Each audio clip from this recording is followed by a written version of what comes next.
त्रिषष्टितमः सर्गः। विश्वामित्र को ऋषि एवं महर्षि पद की प्राप्ति, मेनका द्वारा उनका तपोभंग तथा ब्रह्मर्षि पद की प्राप्ति के लिए उनकी घोर तपस्या। शतानंद जी कहते हैं, श्री राम जब 1000 वर्ष पूरे हो गए तब उन्होंने व्रत की समाप्ति का स्नान किया। स्नान कर लेने पर महामुनि विश्वामित्र के पास संपूर्ण देवता उन्हें तपस्या का फल देने की इच्छा से आए। उस समय महातेजस्वी ब्रह्मा जी ने मधुर वाणी में कहा, मुने तुम्हारा कल्याण हो। अब तुम अपने द्वारा उपार्जित शुभ कर्मों के प्रभाव से ऋषि हो गए। उनसे ऐसा कहकर देवेश्वर ब्रह्मा जी पुनः स्वर्ग को चले गए। इधर महातेजस्वी विश्वामित्र पुनः बड़ी भारी तपस्या में लग गए। नरश्रेष्ठ, तदनंतर बहुत समय व्यतीत होने पर परम सुंदरी अप्सरा मेनका पुष्कर में आई और वहां स्नान की तैयारी करने लगी। महातेजस्वी कुशिक नंदन विश्वामित्र ने वहां उस मेनका को देखा। उसके रूप और लावण्य की कहीं तुलना नहीं थी। जैसे बादल में बिजली चमकती हो, उसी प्रकार वो पुष्कर के जल में शोभा पा रही थी। उसे देखकर विश्वामित्र मुनि काम के अधीन हो गए और उससे इस प्रकार बोले, अप्सरा, तेरा स्वागत है। तू मेरे इस आश्रम में निवास कर। तेरा भला हो। मैं काम से मोहित हो रहा हूं, मुझ पर कृपा कर। उनके ऐसा कहने पर सुंदर कटि प्रदेश वाली मेनका वहां निवास करने लगी। इस प्रकार तपस्या का वो बहुत बड़ा विघ्न विश्वामित्र जी के पास स्वयं उपस्थित हो गया।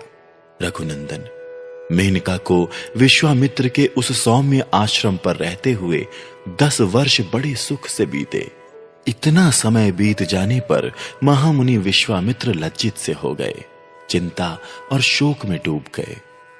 रघुनंदन, मुनि के मन में रोष पूर्वक ये विचार उत्पन्न हुआ कि ये सब देवताओं की करतूत है। उन्होंने हमारी तपस्या का अपहरण करने के लिए ये महान प्रयास किया है।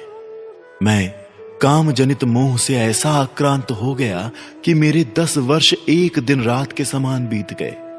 ये मेरी तपस्या में बहुत बड़ा विघ्न उपस्थित हो गया।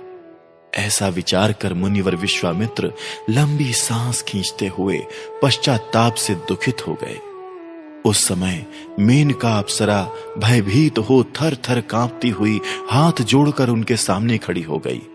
उसकी ओर देखकर कुशिक नंदन विश्वामित्र ने मधुर वचनों द्वारा उसे विदा कर दिया और स्वयं वो उत्तर पर्वत पर चले गए।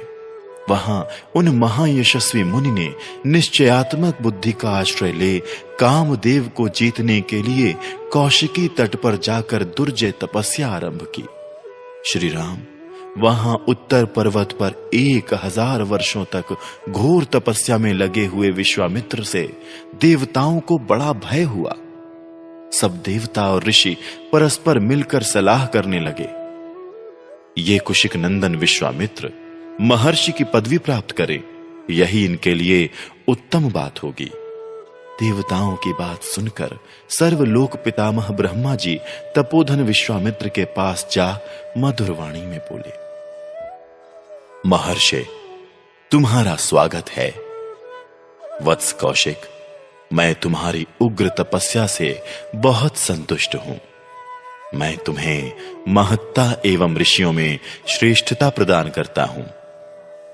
ब्रह्मा जी का यह वचन सुनकर तपोधन विश्वामित्र हाथ जोड़ प्रणाम करके उनसे बोले, भगवान, यदि अपने द्वारा उपार्जित शुभ कर्मों के फल से मुझे आप ब्रह्मर्षि का अनुपम पद प्रदान कर सकें तो मैं अपने को जितेंद्रिय समझूंगा। तब ब्रह्मा जी ने उनसे कहा, मुनि श्रेष्ठ, अभी तुम जितेंद्रिय नहीं हुए हो, इसके लिए प्रयत्न करो। ऐसा कहकर वो स्वर्गलोक को चले गए। देवताओं के चले जाने पर महामुनि विश्वामित्र ने पुनः घोर तपस्या आरंभ की। वो दोनों भुजाएं ऊपर उठाए बिना किसी आधार के खड़े होकर केवल वायु पीकर रहते हुए तप में संलग्न हो गए। गर्मी के दिनों में पंचाग्नि का सेवन करते, वर्षा काल में खुले आकाश के नीचे रहते और जाड़े के समय रात दिन पानी में खड़े रहते थे। इस प्रकार उन तपोधन ने 1000 वर्षों तक घोर तपस्या की।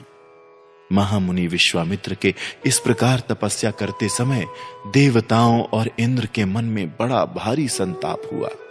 समस्त मरुदगणों सहित इंद्र ने उस समय रंभा अप्सरा से ऐसी बात कही जो अपने लिए हितकर और विश्वामित्र के लिए अहितकर थी। इस प्रकार श्री वाल्मीकि निर्मित आर्ष रामायण आदि काव्य के बाल कांड में 63वां सर्ग पूरा हुआ।